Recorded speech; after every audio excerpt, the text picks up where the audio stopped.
Welcome students. Today we are going to discuss the calculation of interest on drawings, which is equally important for calculation of interest on capital and capital ratio. Means interest on drawings, calculation of interest on drawings is more or less applicable in a similar manner for the calculation of interest on capital and capital ratio. But still we will study them separately. Interest on capital, interest on drawing और capital ratio के लिए similar फार्मूले applicable होते हैं, लेकिन फिर भी हम लोग इंटरेस्ट ऑन कैपिटल और कैपिटल रेशियो को सेपरेटली पढ़ेंगे. Today we are going to have a discussion regarding calculation of interest on drawings. Before we start the calculation, first of all we must know the conditions under which the interest will be calculated. So far the formulae applicable in fashion are of three types. Generally interest on drawings के calculation के तीन methods चलते हैं partnership में, या 12th तक के standard की बात की जाए, सीपीटी के स्टैंडर्ड की बात की जाए, सीएस के प्रिलिमिनरी जो फाउंडेशन लेवल का कोर्स है उसकी बात की जाए, किसी भी स्टेट बोर्ड्स चाहे सीबीएसई चाहे आईसीएसई बोर्ड्स की बात की जाए. This formulae are similarly beneficial. This topic is similarly equally beneficial to all types of boards students going to appear in CPT और CS foundation. So let us start. Interest on drawings basically तीन तरीके से calculate की जाती है. One is average method, second one is product method and the third one is simple interest method. There are three methods under which interest on drawings are generally calculated. Okay, again repeating you, there are three formulae which are in fashion in order to calculate interest on drawings. उनमें तीन, first one is average method, second one is product method and third one is simple interest method. Now the question arise कि sir किस समय कौन सा method लगाएंगे, वही सबसे पहले समझना है. किस समय कौन सा मेथड लगाया जाएगा वो सबसे पहले अपने को समझना है. Conditions under which a particular formula will be more beneficial in comparison to others we are going to discuss. First of all किस फॉर्मूले को ज़्यादा बेनिफिशियली किस कंडीशन में अप्लाई किया जा सकता है उसी को सबसे पहले अपन स्टडी करने वाले हैं. The first thing is average method. Average method को कब अप्लाई किया जाए, तो मैंने यहाँ कुछ कंडीशंस लिखी हैं. एवरेज मेथड को अप्लाई अगर करना हो तो सबसे ज़्यादा सूटेबल एवरेज मेथड कब होता है, यदि ड्राइंग्स जो की जाती है इंडिविजुअल पर्सन द्वारा. For example there are three partners, Ram, Shyam and Mohan. तीन पार्टनर्स हैं. यदि राम एक फिक्स्ड डेट को ड्राइंग्स करता हो, मेनी टाइम्स, बार बार करता हो साल में. फॉर एग्जांपल मान लीजिए आपका फाइनेंशियल ईयर बिगिन होता है 1 अप्रैल 2020 को और एक्सपायर करता है, ख़त्म होता है, कंप्लीट होता है 31 मार्च 2021 को. मतलब पूरे 12 महीने का एक फाइनेंशियल ईयर है. उस फाइनेंशियल ईयर में जो तीन पार्टनर हैं राम, श्याम और मोहन, उसमें से राम जो है बहुत बार ड्राइंग्स करता है, 5 बार, 6 बार, 10 बार, 12 बार साल में ड्राइंग्स करता है. फिक्स्ड डेट को करता है, गैप भी फिक्स्ड है, रेट भी फिक्स्ड है और अमाउंट भी फिक्स्ड है. फिक्स्ड अमाउंट की ड्राइंग्स, फिक्स्ड डेट को, गैप फिक्स हो, रेट के साथ परसेंटेज पर एनम लगा हो और टाइम्स, सो मेनी टाइम्स.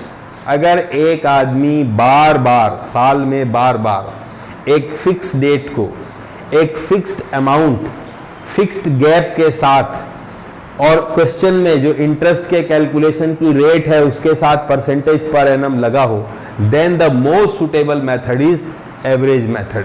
बोलोगे एग्जाम्पल क्वेश्चन में ऐसी लैंग्वेज है, Ram withdrew ₹1000 per month on the beginning of every month. Ram withdrew ₹1000 per month at the beginning of per month, तो अमाउंट फिक्स हो गया 1000 रुपीज का, एवरी मंथ 1000 रुपीज, और वो सो मेनी टाइम्स हो गया, 12 बार हो गया, तो दो चीजें, दो कंडीशन मिल गई, अमाउंट फिक्स्ड और सो मेनी टाइम्स। तीसरी बात, fix date beginning of every month, इसका मतलब 1 अप्रैल, 1 मई, 1 जून, 1 जुलाई। गैप फिक्स हो गया 1 मंथ का, पहली ड्राइंग करी 1 अप्रैल को, दूसरी करी 1 मई को, गैप 1 महीने का। 1 मई से 1 जून 1 महीने का, 1 जून से 1 जुलाई 1 महीने का, और रेट के साथ परसेंटेज पर एनम लगा हो तो ही एवरेज मेथड सबसे सुटेबल और सबसे इजीएस्ट मेथड होता है इंटरेस्ट ऑन ड्राइंग्स के कैलकुलेशन के लिए। Again I am repeating you,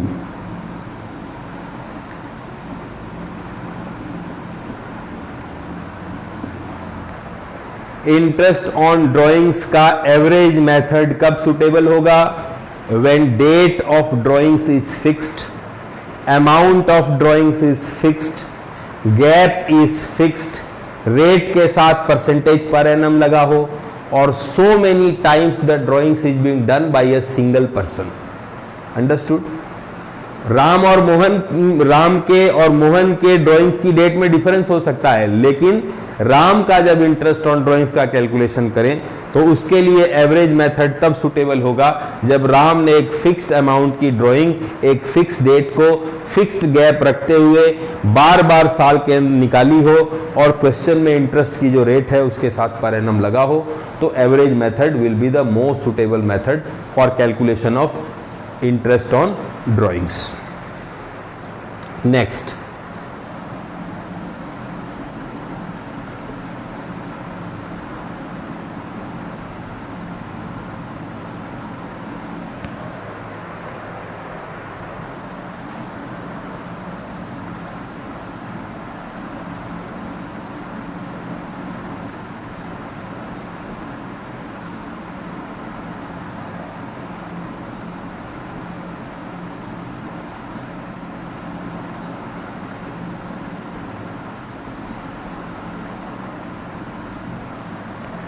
now product method, we come to the calculation of product method. Product method कब बेनिफिशियल होता है? प्रोडक्ट मेथड का कैलकुलेशन तभी बेनिफिशियल होता है जब इन तीन में से कोई एक कंडीशन एप्लीकेबल होती है। In all the 3 conditions the product method will be the most suitable method for calculation of interest on drawings. कब कब? केस नंबर 1, डेट फिक्स्ड हो, अमाउंट फिक्स्ड नहीं हो, गैप फिक्स्ड नहीं हो, रेट के साथ पर एनम लगा हो, और so many times the drawings is being done. बोलोगे एग्जाम्पल बता देते हैं। Ram withdrew ₹2000 on 1 January, 3000 on 1 February, 4000 on 1 March, तो गैप तो फिक्स्ड हो गया, अमाउंट फिक्स नहीं है। इस केस में आपका एवरेज मेथड एप्लीकेबल नहीं हो सकता। In this case the product method will be the most suitable method. Average method और प्रोडक्ट मेथड में क्या डिफरेंस है? एवरेज मेथड के लिए डेट, अमाउंट, गैप सब फिक्स होने चाहिए, परसेंटेज के साथ पर एनम लगा होना चाहिए, और बार बार ड्राइंग्स होनी चाहिए साल में, so many times the drawing should have been held. Product method के लिए डेट फिक्स्ड हो पर अमाउंट फिक्स नहीं हो, गैप फिक्स नहीं हो, परसेंटेज के साथ पर एनम लगा हो, so many times the drawings is being done. Case number 2, date fix नहीं हो, अमाउंट भी फिक्स नहीं हो, गैप फिक्स हो, परसेंटेज के साथ पर एनम लगा हो, and the drawings is being done so many times. Okay. Case number 3, date fix नहीं हो, अमाउंट फिक्स हो, गैप फिक्स नहीं हो, रेट के साथ पर एनम लगा हो, and so many times the drawings is being done. Okay, again I am repeating you कि इंटरेस्ट ऑन ड्राइंग्स का कैलकुलेशन प्रोडक्ट मेथड में कब एप्लीकेबल है?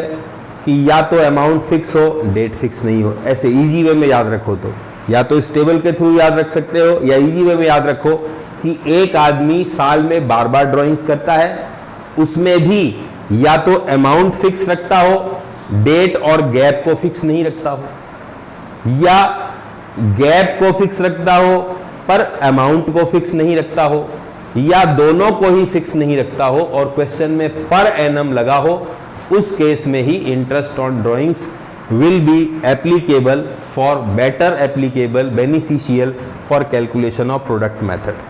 Okay, again I am repeating, average method में date fix होनी चाहिए, amount fix होना चाहिए, गैप फिक्स होना चाहिए, बार बार ड्राइंग्स हो और परसेंटेज के साथ पर एनम लगाओ। प्रोडक्ट मेथड को शॉर्ट में याद रखना हो, date fix but date fix, amount not fixed. Okay, date and gap fixed but amount not fixed, rate के साथ पर एनम और times so many times. Second, date और गैप फिक्स नहीं हो, अमाउंट फिक्स हो और परसेंटेज के साथ पर एनम लगा हो and the drawing should have been done so many times. And और न तो गैप और डेट फिक्स हो और न ही आपकी क्या नाम है अमाउंट फिक्स हो, परसेंटेज के साथ क्या लगा हो पर एनम और बहुत बार ड्राइंग्स की जाए, तो प्रोडक्ट मेथड सुटेबल होता है। एक डिफरेंस बताता हूं दोबारा, एवरेज मेथड लगेगा इस एग्जाम्पल में, Mohan withdrew ₹1000 per month on the beginning of every month. इसमें देखो 1000 फिक्स्ड, डेट फिक्स्ड 1 जनवरी, 1 फरवरी, 1 मार्च, अमाउंट फिक्स, गैप फिक्स 1 जनवरी टू 1 फरवरी 1 मंथ का, और परसेंटेज के साथ पर एनम लगा होना चाहिए, वो तो है ही है कंडीशन, बार बार ड्राइंग्स हो रही है। लेकिन अब देखो इसका डिफरेंस, इसमें प्रोडक्ट मेथड लगेगा। अब जो एग्जांपल दे रहा हूं, A withdrew 4000 rupees on 1 April, 4000 rupees on 1 May, 7000 rupees on 1 August, 6000 rupees on 31 December. Now you see कि अमाउंट और गैप डिफरेंट चल रहा है। पहला अमाउंट 2000 रुपीज का, फिर 4 का, फिर 7 का, फिर 6 का, और गैप का भी डिफरेंस है। पहले वाले में गैप 1 मंथ का था, दूसरे वाले में कुछ और हो गया, तीसरे वाले में गैप कुछ और हो गया। ड्राइंग्स लेकिन बहुत बार की, तो एवरेज मेथड एप्लीकेबल नहीं होगा, उस केस में प्रोडक्ट मेथड ही एप्लीकेबल होगा। Understood? And the final one, simple interest method. वो आप कभी भी लगा सकते हो, आपकी इच्छा है, लेकिन सूटेबल तब हो कि अगर साल में एक आध बार ही ड्राइंग्स की जाए, तो इतने बड़े फॉर्मूले में इतना दिमाग लगाने से बेहतर है सिंपल इंटरेस्ट का कैलकुलेशन कर लिया जाए, जो कि अपन सब जानते हैं। We all have passed out 10th class, so we are knowing how to calculate simple interest. Okay, so there are 3 basic methods which are in fashion to calculate interest on drawings. Average method तब suitable होता है जब gap, amount, date सब fixed हो, rate के साथ per annum लगा हो और time so many times you know the drawings has been done. Product method जब एप्लीकेबल होता है कि या तो अमाउंट फिक्स नहीं हो, गैप फिक्स हो, या गैप फिक्स हो पर अमाउंट फिक्स नहीं हो, और थर्ड, अमाउंट और गैप दोनों ही फिक्स नहीं हो, रेट के साथ पर एनम लगा हो और drawings is being done so many times. Simple interest method generally तब एप्लीकेबल होता है कि साल में अगर एक आध बार ही ड्राइंग की जाए। इस तरह का क्वेश्चन है जिसने राम ने साल में एक बार ड्राइंग्स करी, श्याम ने साल में एक बार करी, मोहन ने श्याम में एक साल में एक बार करी या 2 बार करी। इस तरह के कैलकुलेशंस अगर हों तो उसमें ज़्यादा कॉम्प्लिकेटेड मेथड में न जाकर सिंपल इंटरेस्ट मेथड से इंटरेस्ट ऑन ड्राइंग्स को कैलकुलेट कर लिया जाता है। Okay, now we come to the topic of average method. Average method में इंटरेस्ट ऑन ड्राइंग्स कैसे कैलकुलेट किया जाता है, उसके बारे में अब अपन बात करने वाले हैं आज। Okay, so hope you would have understood the conditions, which condition will be suitably applicable under which method. So today we are going to have a discussion regarding average method only. Average method for calculation of interest. Under average method, the formula for calculation of interest will be following. The formula for calculation of interest will be following.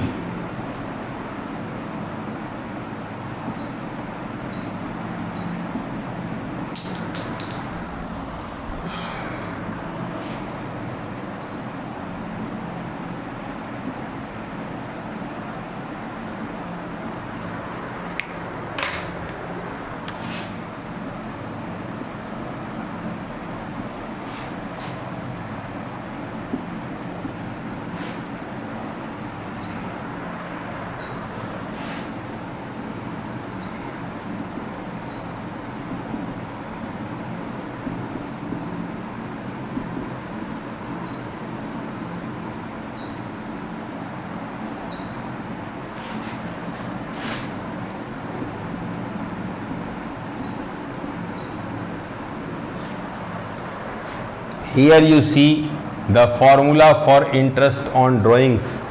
Formula for calculation of interest on drawings is given for you. नहीं दिखाई दे रहा?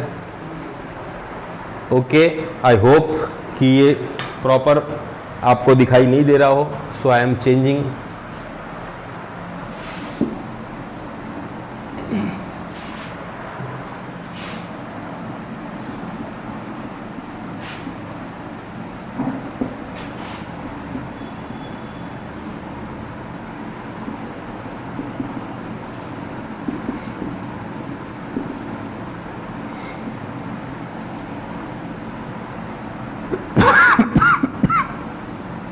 Sorry.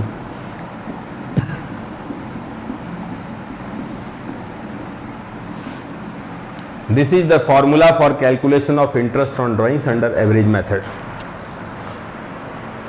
Again, you must keep in your mind average method कब applicable होता है? Amount fixed, gap भी fix, rate percentage per annum and times so many times. अगर drawings बार बार की जाती हो, रेट के साथ पर एनम लगा हो, गैप और अमाउंट दोनों ही फिक्स्ड हो, in other words date of drawings और अमाउंट दोनों ही फिक्स्ड हो, तो उस केस में average method will be the most suitable method for calculation of interest on drawings, and the formula for calculation of interest on drawing is hereby given for you. Formula is sigma d, means drawings का total. For example, अगर मैं कहता हूं कि A withdrew, Ram withdrew ₹1000 per month on the beginning of every month, इसका मतलब उसने 1000 रुपया हर महीने निकाला और पूरे साल निकाला. हर महीने के बिगिनिंग में निकाला, मतलब हर महीने की फर्स्ट डेट को निकाला. 1 अप्रैल, 1 मई, 1 जून, 1 दिसंबर, 1 जनवरी, 1 फरवरी, 1 मार्च. इसका मतलब साल में उसने 12 बार पैसे निकाले, 12 टाइम्स. इसलिए सिग्मा डी का मतलब ड्राइंग्स का टोटल, सिग्मा का मतलब समेशन. ये सब आप इस नोटेशन का, इस सिंबल की मीनिंग आप जानते हैं. सिग्मा का मतलब सम टोटल होता है. तो सिग्मा ड्राइंग्स का मतलब मेरे एग्जाम्पल में राम 1000 रुपीज पर मंथ निकालता है, या मोहन, जो भी एग्जाम्पल में पर्टिकुलर पर्सन का, पार्टनर का नाम हो, वो 1000 रुपीज अगर पर मंथ निकालता है तो साल के वो 12,000 12 बार 12 टाइम्स ड्राइंग कर रहा है. इसलिए सिग्मा डी का मतलब ड्राइंग्स का टोटल. इनटू रेट, रेट जो क्वेश्चन में रहेगी इंटरेस्ट की रेट, बोलोगे रेट नहीं रहेगी तो इंटरेस्ट ऑन ड्राइंग्स का कैलकुलेशन ही क्यों करेंगे? Because if there is no rate of drawings, that means there is no agreement between the partners for interest on drawings. तो interest on drawings तो उस क्वेश्चन में लग ही नहीं सकती. सो सिंपल सी बात है, एग्रीमेंट के बगैर इंटरेस्ट ऑन ड्राइंग्स लग नहीं सकता. एग्रीमेंट होगा तो इंटरेस्ट ऑन ड्राइंग की रेट भी होगी. इसलिए इस पे ज्यादा दिमाग लगाने वाली बात नहीं है कि सर रेट कितनी लेंगे, वो तो क्वेश्चन में लिखी रहेगी. Understood? Into first gap plus last gap divided by 2. First gap और लास्ट गैप डिवाइडेड बाई 2. इसको अभी मैं समझा रहा हूं क्या मतलब है उसका. डिवाइडेड बाई 100, अगर रेट ऊपर लेते हो 8% तो मतलब 8/100, 10% 10/100, 12% का मतलब 12/100, इंटू 365 या 12 में से कोई एक. 365 कब? अगर आप गैप को दिनों में काउंट करते हैं, डेज में काउंट करते हैं, देन इट विल बी 365. और अगर आप गैप को मंथ में काउंट करते हैं, देन नीचे 12 लेना है. Again I am repeating the formula. The formula for calculation of interest on drawings under average method. Average method कब सुटेबल होता है? Conditions I have explained you so many times. Average method के calculation के लिए, interest on drawings के calculation के लिए जो फॉर्मूला एप्लीकेबल है, this is here bye given for you. Is sigma D drawings का टोटल. एक आदमी ने, एक पार्टनर ने साल में जितने बार ड्राइंग्स की है, उन सभी के ड्राइंग्स का total, sigma D, into rate जो क्वेश्चन में है. ऊपर रेट लोगे तो नीचे 100 लेना पड़ता है. ये सब आप पहले से जानते हैं. This is not to be told again and again. First gap plus last gap divided by 2, first gap plus last gap divided by 2 को मैं भी आपको समझाऊंगा, डिवाइडेड बाई 365 या 12। अगर गैप को दिनों में लेते हैं 365, गैप को अगर आप मंथ में लेते हैं तो 12। ओके, नाउ ये गैप क्या बला है? Now the question arise, what is the meaning of gap? Gap का क्या मतलब है? गैप का जो कैलकुलेशन है, gap to be calculated from day of drawings to year end और डे ऑफ रिटायरमेंट और डेथ, ये बहुत सबसे इंपॉर्टेंट है जानने के लिए। गैप का मतलब, गैप जो कैलकुलेट होगा वो to be calculated from day of drawings to the year end या डे ऑफ रिटायरमेंट और डेथ का मतलब, अगर क्वेश्चन में पार्टनर रिटायर या एक्सपायर नहीं हुआ है, मरा नहीं है, रिटायर या एक्सपायर नहीं हुआ है, तो उस केस में जो गैप कैलकुलेट होगा वो ड्राइंग्स की डेट से साल के अंत तक का कैलकुलेट होगा। फॉर एग्जाम्पल, राम, श्याम और Mohan, 3 partners are there. Ram will due ₹1000 per month on the beginning of every month, और उनका जो फाइनेंशियल ईयर है वो 1 अप्रैल 20 टू 31 मार्च 21 तक चलता है। तो फर्स्ट गैप का मतलब जो फर्स्ट ड्राइंग उसने इस साल की, फर्स्ट ड्राइंग उसने इस साल कौन सी की होगी? लैंग्वेज को दोबारा सुनिए, Ram will due ₹1000 per month on the beginning of every month का मतलब 1000 रुपया हर महीने के शुरुआत में। इसका मतलब पहला पैसा निकाला 1 अप्रैल, दूसरा 1 मई, तीसरा 1 जून, इस तरह 1 सितंबर, 1 अक्टूबर, 1 नवंबर, 1 दिसंबर, 1 जनवरी 2021, 1 फरवरी 21, 1 मार्च 21 को लास्ट पैसा निकाला। तो फर्स्ट गैप क्या हो गया? To be calculated from day of drawings to year end. इस क्वेश्चन में राम एक्सपायर हुआ है न रिटायर हुआ है, तो फर्स्ट ड्रॉइंग का कैलकुलेशन किया जाएगा गैप का, वो 1 अप्रैल 20 से 1 अप्रैल 2020 से 31 मार्च 2021 तक का, मतलब 12 मंथ्स का। और लास्ट गैप का मतलब, लास्ट गैप का मतलब लास्ट ड्राइंग कब करी उसने? लास्ट ड्राइंग करी उसने 1 मार्च 2021 को। तो लास्ट गैप हो गया 1 मार्च 2021 टू ईयर एंड 31 मार्च 21 का मतलब 1 मंथ का गैप। तो 12 और 1 13 महीने हो गए टोटल। 12 + 1 13 डिवाइडेड बाई 2 का 6.5। ओके, ऐसे आप रट सकते हो। लेकिन दोबारा रिपीट करता हूं, अगर पार्टनर एक्सपायर या रिटायर नहीं हुआ है तो गैप जो कैलकुलेट किया जाएगा वो from the day of drawings to year and तक का, और अगर पार्टनर एक्सपायर या रिटायर हुआ है तो from day of drawings to the day of retirement और डेथ तक का। इसके बारे में डिटेल में आप अगले चैप्टर्स में पढ़ोगे। फिलहाल इस चैप्टर में तो ये याद रखना है, to be calculated from day of drawings to year end, drawing से लेकर साल के अंत तक का। अब आप मुझसे पूछ सकते हो फर्स्ट गैप और लास्ट गैप क्या होता है? मैंने आपको बताया फर्स्ट गैप का मतलब जो पार्टनर ने पहली ड्राइंग की है उस डेट से साल के अंत तक का। लास्ट गैप का मतलब उस पार्टनर ने लास्ट ड्राइंग किस मंथ में की, उस डेट से साल के अंत तक का, वो लास्ट गैप कहते हैं। बोलोगे बाकी के गैप का क्या हुआ? अरे भाई, बाकी के गैप का कोई मतलब नहीं है। बाकी के गैप का अगर अपन मतलब लेंगे तब तो फिर सिंपल इंटरेस्ट से कैलकुलेशन पे आ जाओ। This is a mathematical formula, ये एक मैथमेटिकल फॉर्मूला है। अपन ज्यादा इसमें दिमाग लगाएंगे, अभी तो मैथ्स आपको पढ़ानी पड़ जाएगी मुझे। मैथमेटिकल अर्थमेटिकल प्रोग्रेशन का एक फॉर्मूला है। 2, 4, 6, 8, 10 इन सबको आप इंडिविजुअली टोटल लगा लें या इनके टोटल लगाने का फॉर्मूला होता है।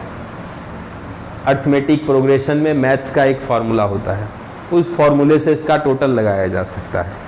सो अब अपन इस पे ज़्यादा का फॉर्मूला है n/2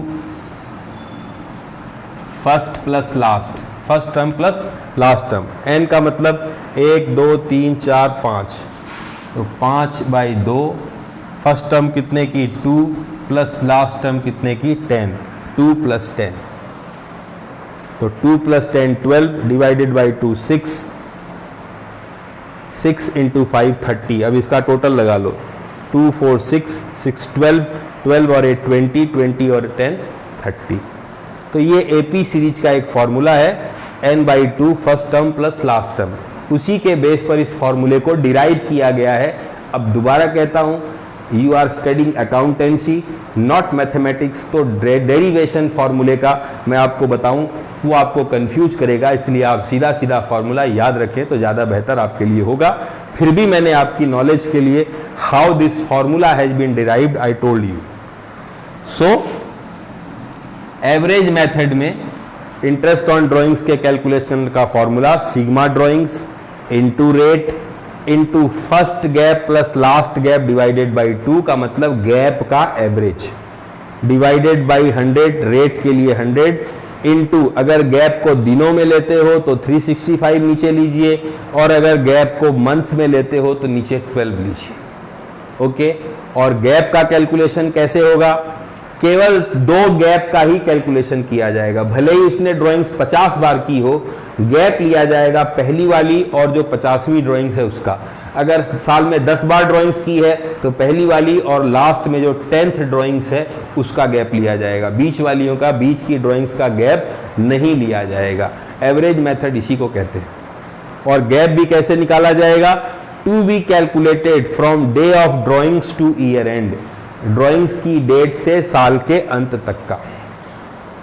लेकिन रिटायरमेंट और डेथ में day of drawings to day of retirement और death. Okay, is it clear?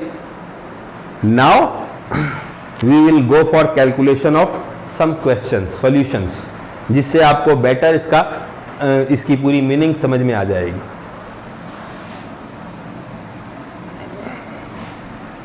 इस पर बेस्ड अपन कोई 1-2 क्वेश्चंस को सॉल्व करते हैं। मैं शॉर्ट में कुछ क्वेश्चंस लिखता हूं। सपोज देयर आर 3 पार्टनर्स,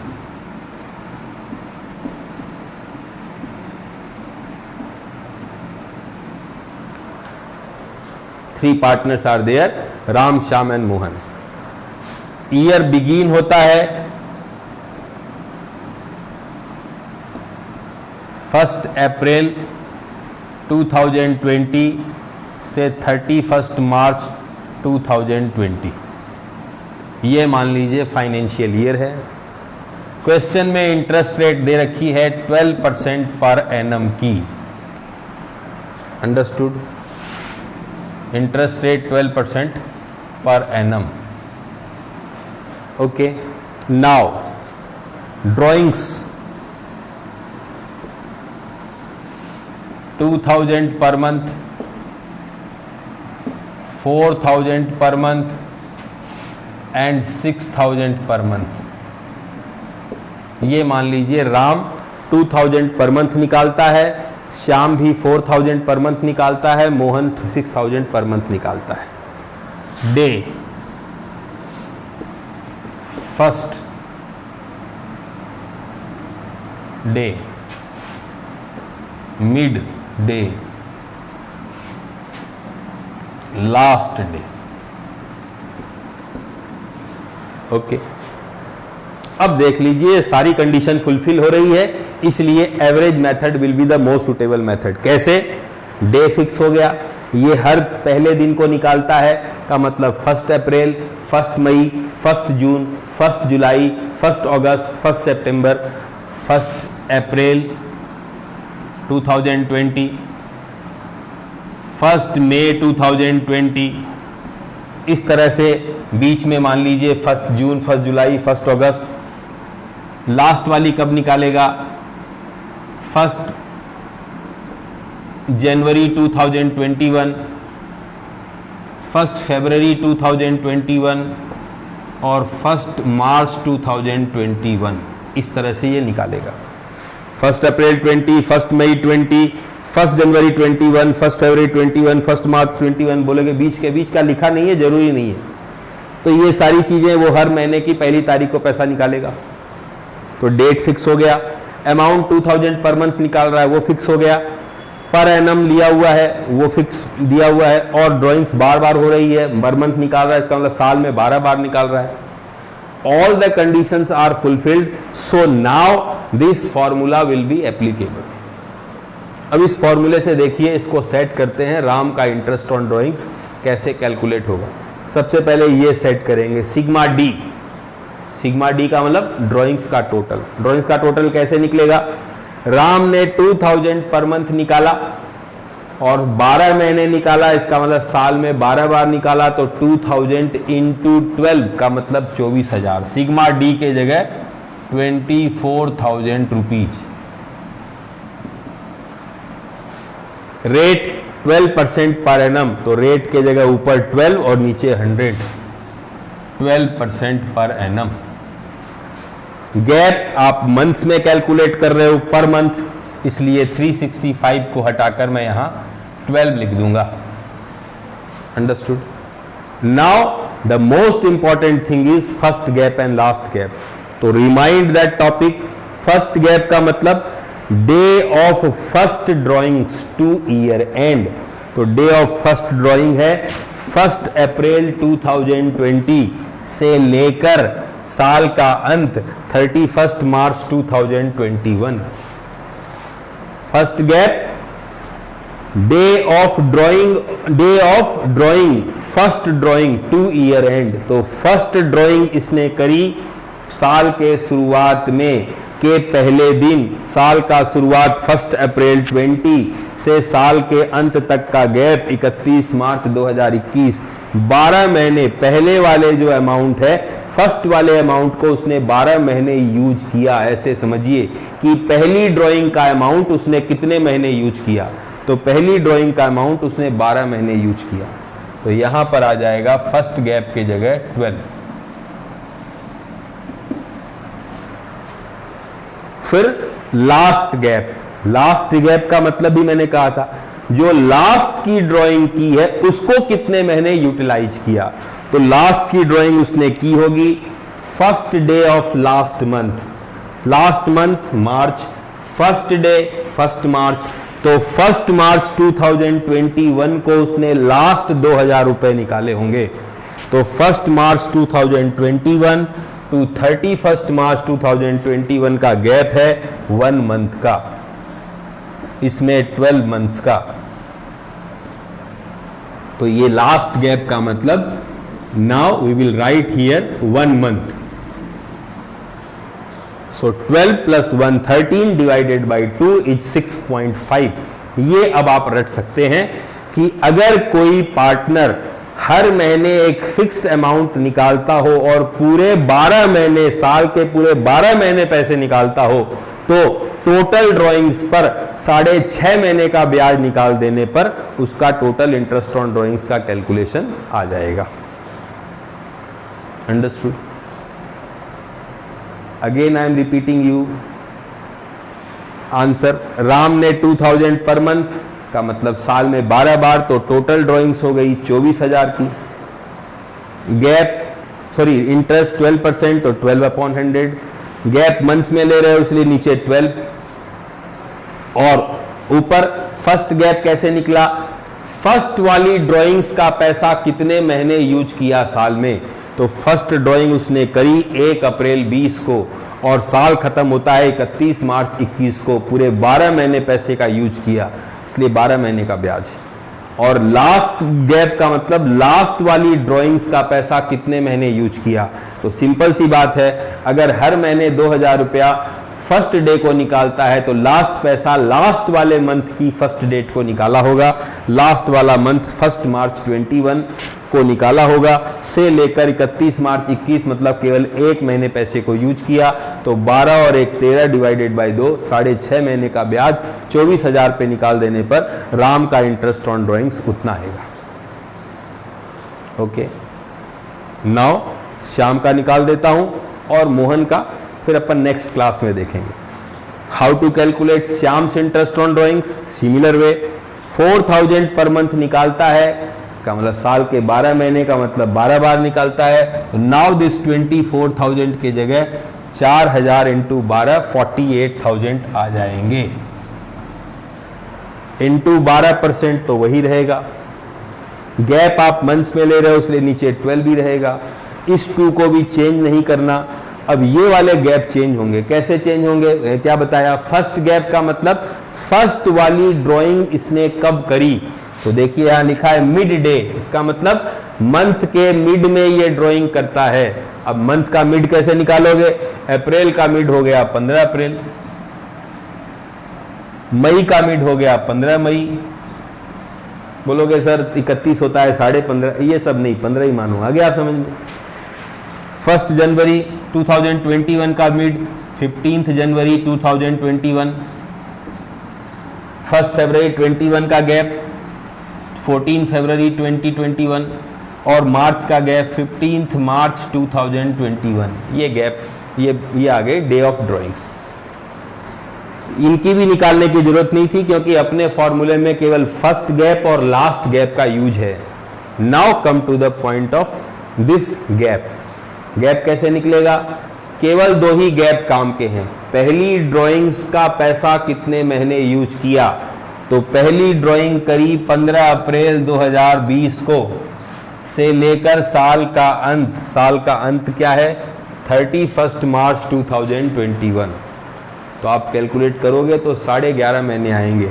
अप्रैल के 15 दिन मतलब आधा महीना, फिर मई जून जुलाई अगस्त सितंबर अक्टूबर नवंबर दिसंबर जनवरी फरवरी मार्च 11 महीने, 11 और आधा 11.5 11.5 गैप आएगा 11.5 का।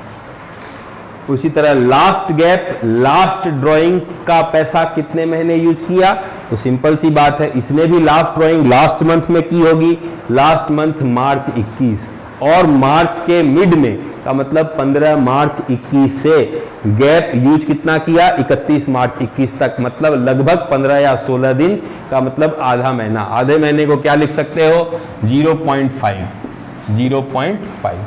डिवाइडेड बाय 2 का मतलब 6 मंथ्स। तो ये भी रटा जा सकता है क्या कि अगर एक फिक्स्ड अमाउंट हर मंथ के मिड में निकाला जाता हो और पूरे 12 महीने निकाला जाता हो तो टोटल ड्राइंग्स पर 11.5 प्लस 0.5 12 डिवाइडेड बाय 2 6 महीने का ब्याज निकालने पर अपना कैलकुलेशन कंप्लीट हो जाता है। तो आप रट सकते हो, लेकिन रटना महंगा पड़ जाता है। कब, कभी कभी क्वेश्चन में फाइनेंशियल ईयर 10 महीने ही चलता है, 6 महीने ही चलता है, उस समय आपको थोड़ा महंगा पड़ जाएगा। That is why you must keep in your mind the formula, basically how the interest is being calculated. So रख सकते हैं, अगर हर महीने की फर्स्ट डेट को ड्राइंग पैसा निकाला जाए एक फिक्स्ड अमाउंट पूरे 12 महीने, तो उस पर आप 6.5 महीने का ब्याज निकाल सकते हैं। हर महीने के मिड में निकाले तो आप 6 महीने का ब्याज निकाल सकते हैं। कैलकुलेशन का तरीका आपको मैंने बताया है। So hope you would have understood little bit. We will have a revision class tomorrow again so that you will grasp it properly. So thank you guys, have a nice day.